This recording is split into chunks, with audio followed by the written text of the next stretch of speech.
नमस्कार दोस्तों। आज मैं लेकर आई हूँ बड़े ही स्वादिष्ट और हेल्दी केक की रेसिपी। क्योंकि आज इस केक को बनाने में ना तो मैं मैदा का इस्तेमाल करूँगी और ना ही मैं चीनी का इस्तेमाल करूँगी और ना ही ओवन का।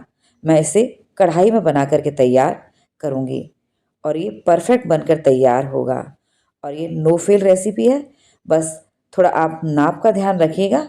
आपकी केक भी इसी तरीके से परफेक्ट जालीदार स्पॉन्जी बनकर तैयार होगा।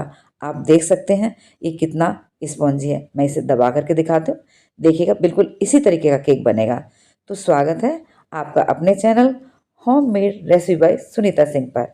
इसे बनाने के लिए 1 कप मैंने रागी का आटा लिया है। इसे दबा करके या ऊपर तक भर के ना लें, बिल्कुल परफेक्ट नाप लें।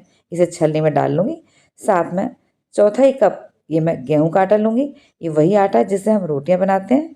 साथ में 1 चम्मच बेकिंग पाउडर और चौथाई चम्मच बेकिंग सोडा लूँगी और इसे मैं छान लूँगी ताकि कोई भी इम्प्योरिटी होगी या आटे का कोई भी हस्क होगा वो छलनी में रह जाएगा।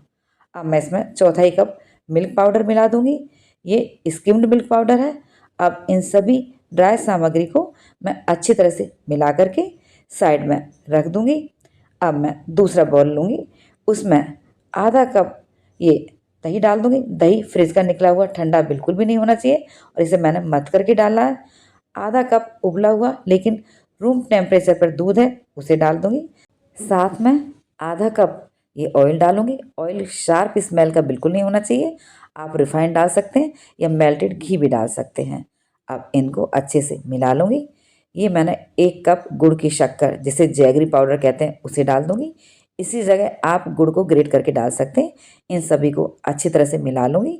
आधा चम्मच वनीला एसेंस डाल दूँगी।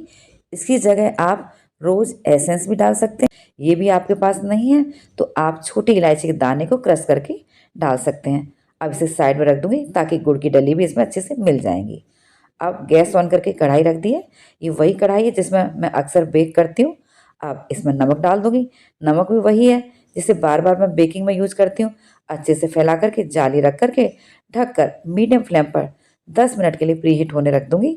ये केक टिन लिया है, इसमें मैं ऑयल डाल करके अच्छी तरह से ग्रीस कर लूँगी ताकि जब हम केक को डिमोल्ड करें तो हमारा केक इजीली बाहर आ जाए। अब मैं बटर पेपर लगा दूँगी और इसे भी अच्छी तरह से ऑयल से ग्रीस कर लूँगी। ये सभी काम बैटर बनाने से पहले हमें तैयार रखने हैं ताकि हमारा केक अच्छे से बने। देखिए इसमें गुड़ की शक्कर अच्छी तरह से घुल गई है। अब जो सूखी सामग्री थी, आटा है, मिल्क पाउडर है, ये सब था, इसे मैं डाल करके अच्छी तरह से मिलाऊंगी। लेकिन ध्यान रहे मिलाते समय हमें एक ही दिशा में मिलाना है। इसी से हमारा केक परफेक्ट बन करके तैयार होगा। जो साइड में आटा वगैरह है उसे भी निकाल करके सेंटर में कर लूँगी। मीठे को बैलेंस करने के लिए 2 चुटकी नमक डालकर एक बार एक दिशा में घुमा लूँगी। लीजिए हमारा परफेक्ट बैटर तैयार है। इससे पतला बिल्कुल भी ना करें। अब जो टिन हमने ग्रीस करके तैयार रखा था उसमें फटाफट इसे डाल देंगे। हमारा केक दिखने में सुंदर लगे इसके लिए ये मैंने करौंदे के मुरब्बा लिया है। इसे थोड़े से आटे से डस्ट कर लूँगी।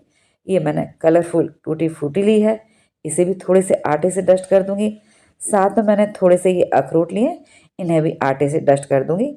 ऐसा करने से जब हम इन सभी चीज़ों को केक के बैटर के ऊपर डालेंगे तो बेक करते समय ये नीचे नहीं जाएंगे, ऊपर ही रहेंगे। तो मैंने लीजिए अपने केक को अच्छे से सजा दिया है। अब जो मैंने कढ़ाई प्रीहीट करने रखी थी वो अच्छे से प्रीहीट हो गई है। उसमें केक टिन को रखूँगी लेकिन ध्यान से, क्योंकि ये बहुत गर्म है। और ढक कर लो फ्लेम पर कम से कम 50 मिनट इसे बेक होने दूँगी। उससे पहले बिल्कुल भी नहीं देखना है। 50 मिनट बाद मैं लिड को हटा करके आपको दिखाती हूँ। एक स्टिक लूँगी और इससे मैं डाल करके दिखाती हूँ। देखिए ये अभी हल्की सी गीली है, इसका मतलब केक नहीं बना है। इसी समय मैंने कुछ चोको चिप्स इस पर स्प्रिंकल कर दी हैं और अब ढककर 15 मिनट धीमे फ्लेम पर फिर बेक होने दूँगी। अब मुझे 1 घंटा 5 मिनट हो गए इसे बेक करते हुए। मैं स्टिक डालकर आपको दिखाती हूँ। देखिए स्टिक एकदम क्लियर है, इट मीन्स केक हमारा परफेक्ट तैयार है। इसे बाहर निकाल लूँगी और एक टॉवल से ढक कर इसे ठंडा होने दूंगी ताकि ये ड्राई ना हो। और 15 मिनट बाद मैं इसे डीमोल्ड करके आपको दिखाती हूँ। देखिएगा कितना इजीली बाहर आ गया। अब मैं बटर पेपर को हटा देती हूँ, साइड से भी हटा दिया है और केक देखिए कितना स्पॉन्जी बन करके तैयार हुआ है। अब मैं इसे सीधा कर लेती हूँ। देख सकते हैं कितना परफेक्ट हमारा केक बन करके तैयार हुआ है। आइए अब मैं इसे कट करके आपको दिखाती हूँ और काटने से ही आपको लग रहा है हमारा केक कितना शानदार बनकर तैयार हुआ है। और अब मैं इस पीस को बाहर निकाल करके दिखाती हूँ। देखिएगा ये कितना स्पॉन्जी है, कितना जालीदार है और दबाने से लग रहा है ये कितना फ्लफ़ी बन करके तैयार हुआ है।